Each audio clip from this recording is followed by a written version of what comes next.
الحمد لله الكريم المنان على ما هدانا إلى الإسلام وأرشدنا للإيمان وأنزل هذا القرآن الكريم بالبرهان وأرسل لنا أفضل الرسل بأفصح اللسان فله الحمد والشكر على هذه النعم العظيمة والآلاء الجسيمة والصلاة والسلام على خير خلق الله وختم رسل الله الذي قال ما اجتمع قوم في بيت من بيوت الله يتلون كتاب الله ويتدارسونه فيما بينهم إلا نزلت عليهم السكينة وغشيتهم الرحمة وعفتهم الملائكة وذكرهم الله في من عنده وعلى آله وصحبه ومن اهتدى بهذه وبعد. فقد وقفنا في درس أمس عند قوله جل وعلا من سورة النساء إن تجتنبوا كبائر ما تنهون عنه نكفر عنكم سيئاتكم وندخلكم مدخلا كريما. فلنبدأ من هنا. أعوذ بالله من الشيطان الرجيم. إن تجتنبوا كبائر ما تنهون عنه نكفر عنكم سيئاتكم وندخلكم مدخلا كريما.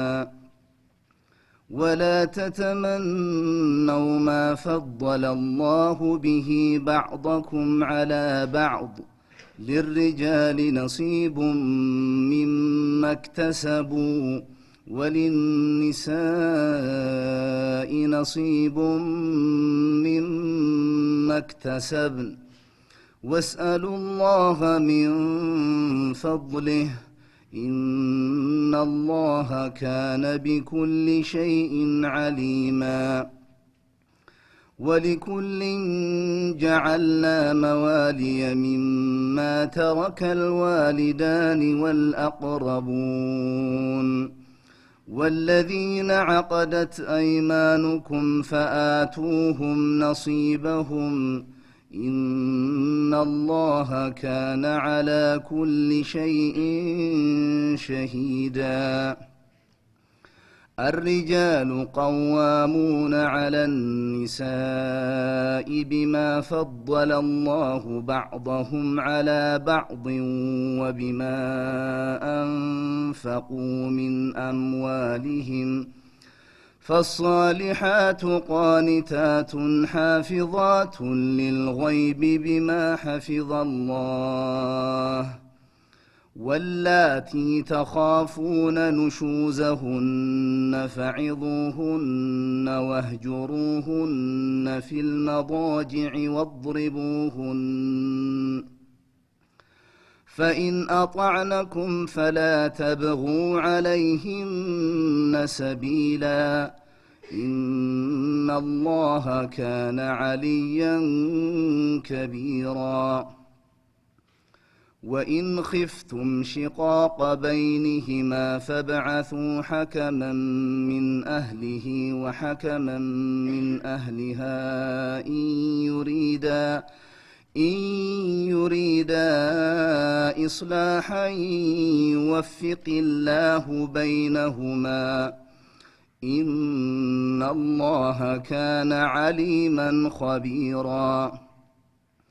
واعبدوا الله ولا تشركوا به شيئا وبالوالدين إحسانا وبذي القربى واليتامى والمساكين والجار ذي القربى والجار الجنب والصاحب بالجنب وابن السبيل وما ملكت أيمانكم إن الله لا يحب من كان مختالا فخورا. الذين يبخلون ويأمرون الناس بالبخل ويكتمون ما آتاهم الله من فضله وأعتدنا للكافرين عذابا مهينا. والذين ينفقون أموالهم رئاء الناس ولا يؤمنون بالله ولا باليوم الآخر ومن يكن الشيطان له قرينا فساء قرينا وماذا عليهم لو آمنوا بالله واليوم الآخر وأنفقوا مما رزقهم الله وكان الله بهم عليما إن الله لا يظلم مثقال ذرة وإن تك حسنة يضاعفها ويؤت من لدنه أجرا عظيما فكيف إذا جئنا من كل أمة بشهيد فكيف إذا جئنا من كل أمة بشهيد وجئنا بك على هؤلاء شهيدا يومئذ يود الذين كفروا وعصوا الرسول لو تسوى بهم الأرض ولا يكتمون الله حديثا أعوذ بالله السميع العليم من الشيطان الرجيم يقول الله سبحانه وتعالى منبها عباده المؤمنين إن تجتنبوا كبائر ما تنهون عنه نكفر عنكم سيئاتكم وندخلكم مدخلا كريما هذا فضل من الله سبحانه وتعالى ورحمة منه لعباده إن تجتنبوا كبائر ما تنهون عنه ከምትከለከሉት ነገር ታላላቅ ጉሉህ የሆኑትን ወንጀሎች ብትረቁና ብትጠነቀቁ ይላል። በሸሪዓት አልእስላም አላህ የተለያዩ ነገሮችን ሐራም አድርጎ ከልክሏቸዋል። ሲከለክላቸው በጣም ጉሉህ የሆኑና ከባድ የሆኑ ወንጀሎች አሉ፣ መለስተኛ የሚባሉም አሉ። ስለዚህ የወንጀል አይነቶችን በሁለት ከፈለና ተከለከልኳቸው ነገሮች በጣም ከባድ የሚባሉትን ጉልህና ታዋቂ የሆኑትን ከራቃቸውና ከተጠነቀቃቸው ያነ ንከፍር አንኩም ሰይአትኩም አስቀያሚ የሆኑትን መጥፎ ባህሪያቶቻችሁን መለስተኛና ጥቅቅን የሆኑትን እንሰርዝላችኋለን ይላል። ያነ እንግዲህ ከባኢሩን ራሳችሁ በመጠንቀቅ ሶጋኢሩን ደግሞ እኛ በመሰረዝ ተረዳርተን ይላል ነጻ ተሆኑና ከወንጀል ወኑድኺልኩም ሙድኸለን ከሪማ ንጹህ ተሆኑና የተከበረው ደስታ ጀነተ ነዒም የሚባለው ሀገር ውስጥ እንድትገቡ እናደርጋችኋለንና ይሄን ነገር እንደታያላችሁ በማለት ለባሮቹ ሐሳብ ያቀርባል ማለት ነው። እና እጅተኒቡ በማለት ፈንታ ይሄ ራሱ የአክብሮት ጥያቄ ነው። እና እንደዚህ ብናረግ ምን ይመስልሃል ይልሃል አንድ የቅርብ ጓደኛ ሲሆን ክብር ሲሰጥህ ማለት ነው። አንተ እንዲህ ማድረግ አለብህ ብሎ ደረቅ ትእዛዝ በመስጠት ፈንታ እንደዚህ ብታረግ እኔ ደግሞ እንዲህ ባረግልህ ምን ይመስልሃል ብሎ የሚጠይቅ ሰው በጣም ያቀረበህ ሰው ነው፣ የሚወድ የሚያከብረህ ሰው ነው። እና አላህ Subhanahu Wa Ta'ala ረኡፍ ረሂም ከመሆኑ የተነሳ ባሮቹን በሆነ ባልሆነ ምክንያት ፈልጎ መወንጀል አይፈልግም፣ መቅጣት አይፈልግም። እንግዳውሳ በመሰረቱ የሰው ልጆች ጥፋተኛ ናቸው። የፈለገውን ያህል ቢጠነቀቁ ንጹሃን ቅዱሳን እንኳን ቢባሉ ኩሉ በኒ አደም خطاء وخير الخطائين التواب የአደም ልጅ ሁሉ ስተተኛ ነው። ከስተተኞቹ የሚሻሉት አመላለስ የሚያውቁት ብቻ ናቸው። ተሳስተህ ተተመለስክ እንደ ተሳሳትክ አይቆጠርም። አታኢቡ من الذنب كما لا ذنب له አላህ እድሎችን ያመቻቻል ማለት ነው። እና ደካማ ጎናችንን ያውቃል። ሰዎች ጭራሽ መሳሳት የለባችሁም እድሜ ልኳችሁን አንድ ነገር ማጥፋት የለብህም የሚል ጠጣር ማስጠንቀቂያ ቢሰጣቸው ማን ነው ሊያመልጥ የሚችለው ከስተት? በቀጥታ አንድ ነጥብ ስትቱ በቃ ወድቀሃል ተብለ ልትሰናበት ነበር ማለት ነው። ግን አላህ Subhanahu Wa Ta'ala ሰዎች ለስተት የተጋለጡ በተፈጥሯቸው ደካማ ራሳቸውን መቆጣጠር የማይችሉ መሆናቸውን ግምት ውስጥ በማስገባት ከመሰረቱ እንደ መላእክት ንጹህ ሆኑ ከናንተ ወንጀል የሚባል ነገር እንዳይታይ ቢል ኑሮ አልቆልን ነበር ማለት ነው። ግን ያን ደካማ ጎናችንን በግምት ውስጥ በማስገባት ጭራሽ እንዳትሳሳቱ ብዬ አላስጨንቃችሁም። ቢያንስ ግን ጉልህ የሆነውን እንደው ጉድ የሚያሰኘውን በጣም የሚዘገንነውን ወንጀል ተራቃችሁና ከተጠነቀቃችሁ ከዛ ጥቅቅንና መለስተኛ ወንጀሎች ሰው ባህሪው ነውና ይሳሳታል በየለቱ እነዛን የለየላቸው ከባድ ወንጀሎችን ተጠነቀቃችሁ እኔ ደግሞ መለስተኛና ጥቅቅን የሚባሉትን እምራችሁና ተዛ በኋላ ንጹህ ሆናችሁ ወዳጆች አገር ተከብራችሁ እንድትገቡ ላደርጋችሁ ሻለሁኝ በዚህ ተስማማላችሁ ወይ ኮንትራት ትገባላችሁ ወይ ብሎ ይጠይቃል አላህ Subhanahu Wa Ta'ala። አሁን አልহামዱሊላህ ትልቅ እድል ነው የሰጠህን። ስለዚህ ከባዶቹ የተወሰኑ ናቸው ብዙ አይደሉም። ከጥቅቅኑ አንፃር ሲታዩ ከባድ የሚባሉት የተወሰኑ ስለሆኑ እነዛን ከተጠነቀቁኝማ መለስተኛውን ሁሉ ምትምረይ ከሆነ ይሄ ትልቅ እድል ነው ብሎ ነው ሙእሚን በደስታ የሚቀበለው ማለት ነው። ስለዚህ በዚህ መልኩ አላህ ዶማን ሰጥቷል ማለት ነው። ማንኛውም ሙእሚን የሆነ ሰው ከባኢረ الذنوب ከተጠነቀቀ በሰጋኢረ الذنوب ምክንያት ብቻ አላህ እንደማይቀጣው ዶማን እየሰጠ ነው ማለት ነው። ግን ያንን ገደብህን አልፈህ ወደ ከባኢር ከገባህ ራስክን አደጋ ላይ ጣልክ ማለት ነው። እዚህ ላይ ግን ከባኢር ልንጠነቀቅ ዘንድ ከባኢር ምን ናቸው ስንት ናቸው ብሎ ማወቅ ያስፈልጋል። ማታቀውን ነገር ተጠነቀቁት ልትላት ይችላልና ማለት ነው። ከባኢሮች ስንት ናቸው ወደሚለው ሲመጣ በቁጥራቸው ግልጽ የሆነ ይሄን ያህል ናቸው ብሎ የተተመነ ነገር የለም። ተቅሪበን ግን በተለያዩ ምልክቶች ታውቀዋል ከባኢር የሚባሉት። አብዱላህ ኢብኑ አባስ ተጠይቀው ሐብሩል ኡማ ከባኢረ الذنوب اتقوا السبع الموبقات የሚል ሐዲስ አለ ሶሃይና ሐዲስ። اتقوا السبع الموبقات ሰባት አደጋ የሆኑ በጣም መቀመቅ የሚያገቡ አደገኛ ወንጀሎች አሉ ቢያንስ እነሱን አውቃችሁ ተጠንቀቁ የሚል ሐዲስ አለ።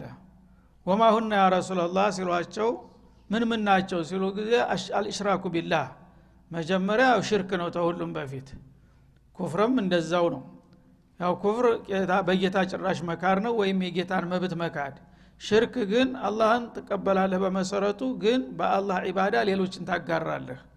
ኢነላህ ላ የግፊሩ አን ዩሽረከ ቢሂ ስላለ የመጀመሪያ አንደኛ ቁጥር ሽርክ ነው። ስለዚህ ሽርክ የሚያመጣን ነገር ሁሉ በየአቅጣጫው ማወቅና መጠንቀቅ አለብህ። ሰዎች ግን ሽርክ ሲባል ይችን እንኳን አያውቁም። ስለ ሽርክ ሲነገር ቤተክርስቲያን ደው ጽላት የሚሳለሙ ሰዎች ብቻ ነው ትዝ የሚለው ሌላ ሽርክ ያለ መሆኑን አያውቅም። ግን ሽርክ እያንዳንዱ ሰው ላይ ሳያውቀው ሰርጦ የሚገባ ነገር ነው። ያንን አውቀ ሽርክን በየአይነቱ ተተጠነቀቅ ያ አንድ ነጥብ አለፍክ ማለት ነው። ከዛ በኋላ ለሽራኩ ቢላህ ቃል በኋላ ወሲህር አሉ ቀጥለው ሲህር ሟርት ሰዎችን ማታለልና ማንገዋለል በተለያየ ምክንያት ሲህር በጣም አደገኛ ነገር ነው። ዒልም الغይብ አቃለሁኝ ይላል። እንደገና ሰዎችን በጥቅማቸው ላይ ይመጣል። ባልና ሚስቶችን ያጋጫል። የሰውን ገንዘብ እንዲከስር ያደርጋል። በሽተኛ እንዲሆን ያደርገዋል። ይሄ እንግዲህ መልቲ ሰው ነው ማለት ነው። በአላህና በፍጡሮቹ መካከል ጣልቃ ገብቶ የሚዘባርቅ። ስለዚህ ሲህር ምን አክበር ከባኢር ከሚባሉት አንዱ ነው ማለት ነው። ከዛስ ወቀትሉ ነፍስ التي حرم الله الا بالحق አላህ ያስከበራትን ነፍስ ለመገደል በቂ ምክንያት ሳይኖር ተነስቶ ባልሆነ ምክንያት ገሌ ሰደበኝ እንዲያደረገኝ ወይም የተወሰነ ገንዘብ ወሰደብኝ ብሎ ሰውን ይገላል። ይሄ ሰው አላህ ያከበረው ፍጡር ነው። ወለቀድ ከረምና በኒ አደም ብሏል። ስለዚህ እነ የተከበረ ፍጡር አንተ በሆነ ባልሆነ ምክንያት ተነስተህ ልትገለው አይገባም። ሐቅህን ለመጠየቅ መብት አለህ። በሚመለከተው ክፍል ሄደህ መክሰስ ሐቅህን በተለያየ ምክንያት በሽማግሌ በዘመድ ተጽዕኖ አድርገህ መቀበል እየቻልክ ዘለህ ሰውን መግደል አይፈቀድልም ወንጀለኛ እንኳን ቢሆን ማለት ነው። እና መግደል የሚገባው በሸሪዓ የሚያስገድል ወንጀል የሰራ ሰው ከሆነ ያም ደግሞ በግለሰቦች ሳይሆን በህግ ተከሶ በስርዓቱ በገለልተኛ አካል ነው የሚገደለው እንጂ አንድ ሰው ወንጀለኛ እንኳን ቢሆን አባትን የገደለውን ሰው አንተ ዘለ መግደል አይፈቀድልህም። እና ፈቀድ ጃአልና ሊወልይ ሱልጣናን ፈላ ይስሪፍ ፊል ቀትል ነው የሚለው። ያንተን አባት ሰው ቢገልብህ አባቴ ገዳይ ነው ብለህ ዘለ ተገደልክ ይሄ ተሸሪዓው ውጭ ነው የሚሆነው ምክንያቱም የሱ ወንድም ደግሞ አንተን መጥቶ ይገላል ያንተ አጎት ደግሞ እልቂት ነው የሚፈጠረው ማለት ነው እየሰፋ ነው የሚሄደው ሶስተኛ አካል ግን ከሆነ በህግ ነው የሚቀጣው በህግ ስለሚቀጣው ጦረፍ አይደለም ተሙሽኪላው እናንተ ተጣልታችኋል እኔ ዳኛችኋለሁ ብሎ መንግስት ጣልቃ በሚገባ ጊዜ መንግስት ያው ቀጣው ነው የሚባለው ነገሩ ባጭሩ ይቀጫል ማለት ነው እንጂ በግለሰብ ደረጃ የበቀል እርምጃ መውሰድ ራሱ አይፈቀድም ችግሩን ስለሚያባብሰው ሶስት ይሄ ነው ከዛ ቀጥሎ አክሉ ማሊል የቲም የቲምን ገንዘብ ልጆች አባታቸው በለጋርሜ ላይ ያሉ የሞተባቸውን የደካሞችን ገንዘብ ማንንም ዋቢ የላቸው ብሎ መዝረፍና መብላት ይሄም አክበር ከባኢር ከሚባለው ነው ማለት ነው ወአክሉ ሪባ እንደገና ደግሞ የወለድ ገንዘብ ወይ ማራጣ መብላትም ከነዛ ከሰባቶቹ አንዱ ሆኗል ማለት ነው ከዛ ወልፊራሩ ሚን الزحف في سبيل الله ጂሃድ በሚኖርበት ጊዜ ሃይማኖታዊ ጦርነት ተታወጀ በኋላ አንድ ሙስሊም የሆነ ሰው ተዛ ተጦር ግንባር ሸሽቶ ራሴ እግሬው ጭኝ ብሎ መሄድ አይፈቀድለትም ያው እስተመጨረሻው መስዋዕት መክፈል አለበት ለዲኑ ሲባል ማለት ነው ከዛ የሸሸ ሰው አክበር الكبائر ውስጥ ገብቷል ማለት ነው ወቀዝፍ المحصنات المؤمنات الغافلات እንደገና ደግሞ ጥብቅ የሆኑ ሴቶች ንጹሃን የሆኑትን ሴቶች ባለ በቂ ምክንያት ዝም ብለህ በጥርጣሬ ተነስተህ ገሊት እንደዚህ ባልጋለች መጥፎ ሰርታለች ብለህ የራስክ ሚስት ሊሆን ይችላል የጎረቤት ሊሆን ይችላል መዘርጠት አገራችን ዝም ብሎ በተለመደ ይሄ ሸርሙጣ ብሎ ይሳደባል ቀላል ቃል ነው ሰው ለምዶታል ግን ይሄ በጣም ከባድ ወንጀል ነው ምክንያቱም የሰውን ክብር የሚገፍ የሰውን ዘር የሚበክል አነጋገር ነውና የዚህ አይነት እንግዲህ ወንጀል እንኳን ሊሰሩት ቀርቶ ያላሰቡ የሆኑ ንጹህ ሴቶችን ተነስተህ አንተ ትለቀልቃቸዋለህ የዛ ጊዜ እንደዚህ ሰርታለ የተባለ በሀገር ላይ ጥንብ ትሆናለህ የሚፈቅዳት ይጠፋል ማለት ነው እነዚህ ሰባቶቹ እንግዲህ የታወቁ ናቸው በሐዲስን ሶሂህ እና እነዚህ ናቸው ወይን ተጅተኒቡ ከባኢረ ማቱን አሁን አንሁ የተባሉት ወይስ ሌላ አለ ተብለው ሲጠይቁ አብዱላህ ኢብኑ አባስ ምን አሉ ሐብሩል ኡማ ሁነ ኢላ 700 አቅረቡ منهن ኢላ 70 አሉ ከባኢረ الذنوب ማለት እነዚህ ሰባቶቹ የታወቁ ናቸው ምንጊዜም ቢሆን ማንኛውም ሙስሊም ሊያቃቸው የሚገባ ናቸው ግን ከባኢረ الذنوب በዚህ ተደመደመ አይምሰልህ ከባኢረ الذنوب ወደ 7 ተመቅረብ ይልቁንስ ወደ 700 ይቀርባሉ አሉ 700 ሊሆን ይችላል ከባኢረ الذنوب የሚባለው ስለዚህ በዚሁ ላይ ብዙ ድርሰት ተጽፏል ለምሳሌ አልከባኢር ለልذهبي ራሱን የቻለ ኪታብ አለ ከዛ በላይ ደግሞ አልከባኢር የሚለው 700 የሚባለውን በዝርዝር በማስረጃ ያቀረበ ኪታብ አለ ለዚህ ብቻ የተዘጋጀ ማለት ነው እና እነዛን ሁሉ ማወቅ ይኖርብናል ማለት ነው ከባኢረ الذنوب ቢያንስ ግን እነዛውን የተጠቀሱትን 6 ነጥቦች በቀጥታ በቁጥር ነውና ነብዩ ያስቀመጧቸው እነን የግድ ማወቅ አለብን እነዚህም ላይ የተለያዩ ሪዋያ መጥቷል አሁን 7 ናቸው ግን ሌላ 5 በተለያየ በሶሒሃይና ሐዲስ የተጨመረውባቸዋል በተለያየ ሪዋያ ማለት ነው አንደኛው ላይ ለምሳሌ ዑቁቀል ዋሊደይን የሚል ይጨምራል የወላጆችን መብት መርገጥ እና በወላጆች ላይ እንግዲህ አውሬ የሆነ ልጅ አለ መከራ የሚያበላ ያ ራሱ ምን አክበር الكبائر ነው ማለት ነው ሌላው ደግሞ ሸሃደተ ዙር የውሸት የመልቲ ምስክር ያላየውን ያልሰማኸውን ተነስተህ ግጥም አድርገህ ትመሰክራለህ በሰው ላይ ማለት ነው ወይ ለጥቅም ለገንዘብ ብለህ ወይ ለጓደኛ ልትጠቅም ይሄ ሸሃደተ ዙርም እንደዛው ነው እና በሌላው ቦታ ምን አሉ አላ አخبركم باكبر الكبائر አሉ በጣም ተወከባዱ ሁሉ የበለጠ ደግሞ ከባድ የሆኑትን ወንጀሎች ልንገራችሁን ሲሏቸው በላ ያ ረሱላህ እሺ ንገሩን አሏቸው እግዚአ አልሽራኩ ቢላህ አሉ ሽርክ ሁሉ ጊዜም ረቅመል አወል ነው የምትመጣው ከዛ በኋላ ወዑቁቁል ዋሊደይን አሉ የወላጆችን ሐቅ ማጥፋት ثم ታሉ በኋላ ወሸሃደቱ ዙር አሉ ወካነ ሙተቂያን ፈጀለሰ ኢላን እንደዚህ ደገፈ ብሎ ነበር መጀመሪያ የሚናገሩት ሸሃደተ ዙር የሚባለው ላይ ሲደርሱ አፈፍ ብለው ቁጭ አሉ እንደዚህ ኮስተር አሉና አላ ወቀውሉ ዙር ወሸሃደቱ ዙር አላ ወቀውሉ ዙር ወሸሃደቱ ዙር አላ ወቀውሉ ዙር ወሸሃደቱ ዙር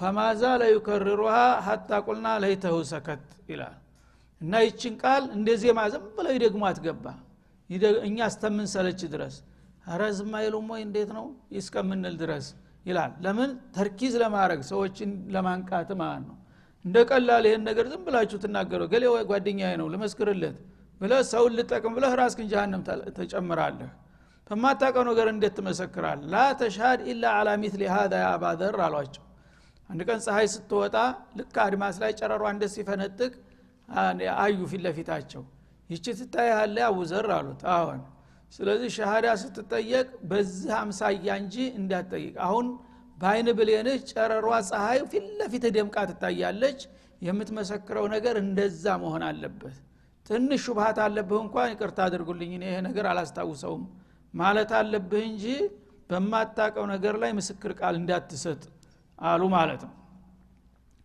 በሌላው ሪዋያ ደግሞ ወአንቱ ዛን አብዱላህ ኢብኑ መስዑድ በሚያወሩት ሪዋያ ደግሞ እንደዚሁ ማ አክበሩ ከባኢር ያ ረሱል ማ አዕዘሙ الذنوب ብለው ጠየቋቸው እዛ አልኢሽራኩ ቢላህ አሉ አሁንም አንተ እንዲያ ምንድነው አንተ ተኺደ ሊላሂ ኒደን ወቀር خلقك አላህ ብቻውን ፈጥሮህ ያለ ለሱ አጋር ማድረግ አሉ አልኢሽራክ የሚለው ቃል አሁንም በሌላ ዒባራ ገለጡት ማለት ነው ተዛ በኋላ ወአንተ ተቅቱለ ወለደከ خشية ان يطعم معك በዛ ጊዜ ሰዎች በጣም በጎስቋላ ኑሮ ነው የሚኖሩት ልጅ በወለዱ ቁጥር ኑሯቸው የበለጠ ይጎሳቆላል ስለዚህ አንዳንዶቹ ልጅን በምን አሳድገዋለሁ ብለው በመፍራት በልጅነቱ አንቀው የሚገሉ ነበሩ አራስ ልጅ እና ነገ የኔን ቁርስ ያካፍለኛል ብሎ በመፍራት ማለት ነው ይሄ አረመኔ አሰራር ነውና ልጆቻቸው አብረዋቸው እንዳይበሉ በመፍራት ልጅን መግደል ሌላው ነው ከዛ በኋላ ቀጥለው ምን አሉ ወአንቱ ዛኒየ ቢሐሊለቲ ጃሪክ የጎረቤትህን ሴት ደግሞ ማባለግ አሉ ዚና ማለት ነው ይሄም ተአክበረል ከባኢር ከሚቆጠሩት የጎረቤትን ሴት ያሉት ለምንድን ነው ሐቀል ጃር በጣም ከባድ ነው እንደሚታወቀው ሐቀል ጅራን ማዛለ ጅብሪል ዩስኒ ቢልጃር hatta ظننت انه سيورثه እንዳሉት ጅብሪል በመጣ ቁጥር ሁሉ ጊዜ የጎረቤት ነገር አደራ እያለ ተመደጋገም ብዛት የተነሳ ጎረቤት የቤተሰብ አባል ነው አንተ ስትሞት እንደ ልጆችህ ጎረቤትህ ማብረህ ይወረስ ይሆናል አንድ ቀን በየስተምገምት ድረስ ነበር አደራውን የሚያጠብቅብኝ አሉ በዛ መልክ እንግዲህ ጎረቤትህ ካለም መተባበር አለብህ በአጋጣሚ አካባቢው ተራቀ ደግሞ አደራኔ መንገድ ሄጃለሁና ቤቴን በተሰቤን ጠብቅልኝ እንኳን ባይልህ ጎረቤትህ እስከሆነ ድረስ ሐቀል ጃር አለብህ በጎረቤትህ ላይ አንድ ነገር እንዲደርስ አይፈቀድም አንተ ግን በተቃራኒ እሷ ለመኖሩን አውቀህ እሱ በሌለበት ገብተህ ቤተሰቦቹን ብታባልግ ይሄ የግፍግፍ ነው የፈጸምከው ማለት ነው አንደኛ የጎረቤትን ሐቅ ረግጠሃል ሁለተኛ መታመን ያለብህ የውጭ ባለጌ መጥቶ እንዳያጠቃው ልጠብቅለት የሚገባው ሰውዬ አንተ ራስ ስላጠቃው ይሄ ሚን አክበር الكبائر ነው በማለት ገለጡ እና የዚህ አይነት በርካታ ሪዋያዎች አሉ ማለት ነው አክበር الكبائر ራሱ በሰባቱ አይወሰንም በዚህ መልክ በተለያየ ሪዋያ የመጡ ሲጨማመሩ ወደ 12 ይሄዳሉ ማለት ነው በነሱ እንኳን የመጡት በነብዩ አንደበት በቀጥታ የተነገረላቸው ማለት ነው ከዛ ሌላ ያለው በዷቢጥ ነው የምታቀው ከባኢረ الذنوب መሆኑን በምን ታቀዋለህ አሉ ሐብሩል ኡማ አላህ Subhanahu Wa Ta'ala አንድን ወንጀል ይከለክልና በአያቱ መደምደሚያ ላይ ይሄንን የሰራ ሰው ለሁ አዛቡን አሊም ይላል ወይም አዛቡን ሙሂን ይላል ለሁም ለዕነቱላህ ይላል ወይም ገضቡላህ የሚል ቃል ያመጣል የጊዜ ወይም ደግሞ ሙእሚን እንደዛ እንኩንቱ ሙእሚኒን እንደዚህ እንዳሰሩ አማኞች ከሆናችሁ ይላል እነዚህ ቃላቶች የመደምደሚያ ቃላቶች የወንጀሉን ክብደት ይገልጣሉ ማለት ነው ይሄንን ካደረክ አዛበን አሊም ይጠብቅሃል ማለት ምን ማለት ነው ለጀሃነም ትጋለጣለህ ማለት ነው ለጀሃነም የሚጋለጠው አንድ ሰው ከባኢር ስለሰራ ነው ኸይር ነገር ስለሆነ የዛን ያህል አይዛትበትም ማለት ነው ያላህ ቁጣ ይወርድብሃል ከተባለም ከባኢር መሆኑን ነው የሚያሳየው አዛቡ ሙሂን ካለም አዋራጅ ቅጣት ያጋጥምሃል ካለም እንደዛው ነው እና ይሄን ያደረገ ሙእሚን አይደለም የሚልም ቃል ካለ ተሙእሚንነት ያወጣህ ነው ማለት ነው በዚህ ታቃቸው በዷቢጡ ታቃላችሁ በማለት አስረዱ ይላል ስለዚህ ከባኢረ الذنوبን ያወቀና የተጠነቀቀ ሰው ከዛ በኋላ ሶጋኢርንም መጠንቀቅ አለበት ሶጋኢርም ቢሆን ወንጀል አይናቅም ስለዚህ ሶጋኢርንም ማውቀ ሁለቱንም ተጠነቀቅ አንተ አብራር ነህ ሳቢ ምን ሳቢቂን ነህ ያላህ አውሊያ ኢላህ ነህ ማለት ነው ያ ቢያቀትህ ግን ጉልጉል የሆኑትን አውቀህ ከተጠነቀቅ አላህ ዶማን ሰጥቷል በትንንሾቹ ወንጀሎች ቃርሞ ደማምሮ ይሄን ያህል እንደዚህ ብሎ ሊቀጣ አይፈልግም ማይፈዓሉ الله بعذابكم ان شكرتم وامنتم እንዳለው አላህ እናንተን የመቅጣት ሱስ የለበትም ይሄን ሰውዬ በሆነ ምክንያት ብቻ መቅጣት አለብኝ ብሎ ዙሪያ አያደባህም ማለት ነው። ዋና አንተ በቀጥታ የታወቀ ወንጀል ላይ ከወደክ የዛ ጊዜ ራስክን በራስህ ነው አደጋ ላይ የጣልከው። ተዛ ተራክ ግን ትንንሾቹን ወንጀሎች ባሪያዬ እኮ ትልልቁን ወንጀል ተጠንቅቋል፣ ስለዚህ ደካማ ስለሆነ ራሱ ማቸነፍ አቅቶን እቺ ትንንሿማ ምንም አይደለችም ይቀርብየዋለሁ ብሎ ያልፋሃል ማለት ነው። እና ቁል ያ ዒባዲ الذين اسرفوا على انفسهم لا تقنطوا من رحمة الله እንዳለው ከአላህ ረህማ ተስፋ አይቆረጥም። እና በአጠቃላይ ላ ከቢረተ ማዓል ኢስቲግፋር ወላ ሰጊረተ ማዓል ኢስራር ብለው ይደመድማሉ አብዱላህ ኢብኑ አባስ። ወንጀል እንደ ወንጀልነቱ ሁልጊዜ አይናቅም ምንም ቢሆን። ከባድ ወንጀል ሁልጊዜ ያው የምትቀጥል ከሆንክ ኸጠር ላይ ነህ ማለት ነው። ግን ከባድ ወንጀልን ብትሰራ ደግሞ ተስር ተውባ እያደረክ ከሆነ ተውባና ኢስቲግፋር እስካለ ድረስ ከባዱም የመማር ተስፋ አለው አሉ። ትንንሽ ወንጀሎች ደግሞ ምንም አይደሉም ብለህ የምትንቃቸውና በየቀኑ የምታከማቻቸው ከሆነ እነሱም እየተደማመሩ ወደ ትልቅነት ይሄዳሉ ማለት ነው። ስለዚህ ትንሽንም ወንጀል ቢሆን አትናቁ። ምክንያቱም ወንጀል ማለት እንደ እሳት ነው። የእሳት ትንሽ የለውም። የሲጋራ ተረኳሽ አንድ ቦታ ቁጭ ካለች ከተማ ታወድማለች አይደለም እንዴ? እንደዛ ነው ወንጀል። አላህ ሰበብ ተፈለገ አዛኝ ሩህሩህ ነው እንጂ በትንሿ ወንጀል ሊቀጣህም ይችላል ማለት ነው። ለምን የወንጀሉ ማነስና መተለቅ ሳይሆን የተወነጀለው የተደፈረው የማን ህግ ነው የረበል ዓለሚን ህግ ነው የተጣሰው። የአላህን አዞማ ስለሚነካ ትንሽም ወንጀል ቢሆን መጠንቀቅ ያስፈልጋል። ግን ዋናው ከባድ ወንጀሎችን አውቀን ከተጠነቀቅን ትንንሾቹ ላይ አላህ ተመቅጣት ይልቁንስ ይቅር ማለትን የሚመርጥ መሆኑን ነው የገለጸው። ወሰለላሁ ዐለ ነብዩ ወሰለም